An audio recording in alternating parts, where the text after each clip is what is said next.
یہ پیر ہوتا ہے. اور یہی چیز بتانے کے لیے پیر کو کھڑا رہنا ہے کہ امت محمدیہ تو اپنے کمزور نہ سمجھ, اللہ نے تیرا درجہ بہت بلند کر رکھا ہے. تیری دلیل خود انبیاء پیغمبر کے رسول کی دلیل ہے. ان کا حق بولنا حق نہ گنائے گا. ارے تو حق کہتے گا وہ حق ہو جائے گا. اور نبی حق بولتا ہے اور حق نہ گنائے گا. تیرے حق بولنے سے نبی کا حق ہو جائے گا. اب تیرا درجہ کون سا بلند کرے؟ یہ نبی کی دلیل امت محمدیہ. اب امت محمدیہ کی دلیل امت محمدیہ کی دلیل تو فرمایا اے محمد صلی اللہ علیہ وسلم کہہ دو اب ان کی دلیل کون ہوگی؟ تو بولا محمد مصطفیٰ خود دلیل ہے. میرا محمد خود دلیل ہے. خود نبی کریم صلی اللہ علیہ وسلم دلیل ہوں گے ہمارے. کب ہوں گے ہمارے نبی ہمارے دلیل؟ کب ہمارے بھینس پہنچائیں گے؟ جب ہم ان کو پیر بنا بیٹھیں گے مضبوط سے. ہمارے دلوں سے کھانے پینے کی حاجت, ہماری عورت بچوں کی خواہش ہے, ہمارے دلوں کی لذت چیزیں, دنیا کی نفرت ہے, دنیا کے حوث سب بند کر دے اور نبی سے محبت کر لے. وہی سچا پیر ہے, وہی سچا مرید ہے. وہ پیر نہ ہوتا جو نبی سے محبت نہ کرے, وہ مرید نہیں جو نبی سے محبت نہ کرے. سیدنا غوث اعظم علیہ السلام کو فرماتے ہیں کہ تمہارا کامل پیر کی تلاش کرو جس پیر کو دیکھ کر تمہیں شرمندگی آ جائے. جس پیر کو دیکھ کر تمہیں شرمندگی آ جائے کہ یہ اتنا بولتا ہے میں نے وہ کام نہیں کیا تھا, کہنا یہ عامل پیر ہے. اور جس کو دیکھ کر خدا کی یاد تازہ ہو جائے. خدا یاد نہ آ جائے, خدا کی یادیں تازی ہو جائے. اور نبی کا شان شوکت بڑھنے سے ہمارے جسم کی روح ہماری آنکھیں تکتی رہ جائے. وہی عامل اور کامل پیر ہے. اس کا ساتھ کبھی مت نہ کل صادقین. اب تم ان کی مدد کرنا. چلے الفاظ فرما دیا تو ان کی مدد کرنے کے لیے کیا بنایا؟ یہ نہیں کہا اللہ تبارک و تعالیٰ کہ مدد کرنے کے اندر بولے اللہ کیا کرے.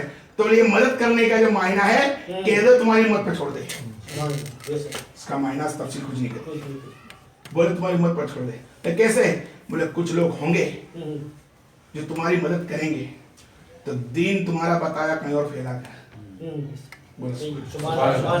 تمہارے مرید کھری پر تمہارے مرید ہونے کے بعد دین پھیلانے کے لیے کہیں جائیں گے. کبھی بغداد میں رہتا ہوگا وہ غریب ناز بن کر ہندو میں آ جائے گا. آئے نا بھائی. اسی طرح بخارا چھوڑ کر کے بخاری آ گئے, کہ ہندوستان کے چھوڑ کر کہیں وہاں چلے گئے. کہے کے لیے گئے بھائی؟ دین پھیلانے. دین کا لقب ملا دین کا لقب. یہ مرید ہوتا ہے. تو مرید کا مطلب یہی نہیں کہ مدد کرو. مدد کرنے کا مطلب یہ نہیں کہ صرف تم کو مال اور جل سے بولا. نہیں, مال جل جس کے پاس ہے وہ دے تو ٹھیک ہے, نہ دے تو ٹھیک ہے, لیکن مدد اس کی ایک تو پکی کرنی ہوگی. جو دے نہ دے وہ نفلوں میں چلی گئی ہے, لیکن تم پہ واجب ہے کہ تم دے. مدد کر میرے مستقیم کی, میرے صادقین کی. وہ کہ جو اپنے کھانے پینے کے وقت چھوڑ کر, ہر کام اس کا چھوڑ کر, اس کی زندگی کا پرسنل کام چھوڑ کر, اللہ کی عبادت ذکر فکر درود سلام چھوڑ کر وہ تمہارے کو ایک دین مصطفیٰ سکھانے بیٹھا ہے. وہ دین کو آگے بڑھاتے رہے. وہی سچا مرید ہے. وہ مرید کس کام کا نہیں جو دین تو سیکھنے بیٹھا ہو لیکن کسی کو دین نہ سکھا بیٹھا ہے. وہ مرید نہیں گناتا جو دین نہ پھیلا دے. جو دین پھیلاتا ہے وہی مرید ہوتا ہے, اور جو دین کو بچا لیتا ہے وہ پیر ہوتا ہے. جو دین کو پھیلاتا ہے وہ مرید ہو جاتا ہے, جو دین بچا لیتا ہے وہ پیر ہوتا ہے. اور ہم سب کا پیر محمد مصطفیٰ صلی اللہ علیہ وسلم. ہمارا پیر رب کائنات ہے, ہمارا پیر پنجے تن ہے, ہمارا پیر سیدنا غوث اعظم علیہ السلام ہے.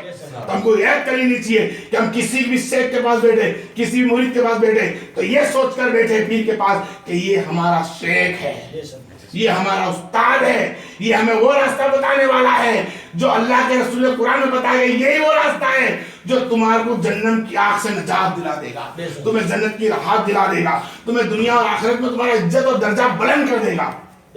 بس پیر کا مطلب یہ ہوتا ہے کہ پیر وہ کام بتائے جو تمہیں کو راحت پہنچا سکے, جنتان تمہیں جنت بتا سکے, تمہیں محمد رسول اللہ سے ملا سکے, رب کائنات کا عشق سمجھا سکے. ایک ہی کام صرف اللہ تبارک و تعالیٰ کا ہوتا ہے کہ بس وہ دیکھتا ہے اپنے مریدوں کو کبھی بندہ بول کر, کبھی نیک بول کر, یا الجنا بول کر, کبھی یا الناس بول کر.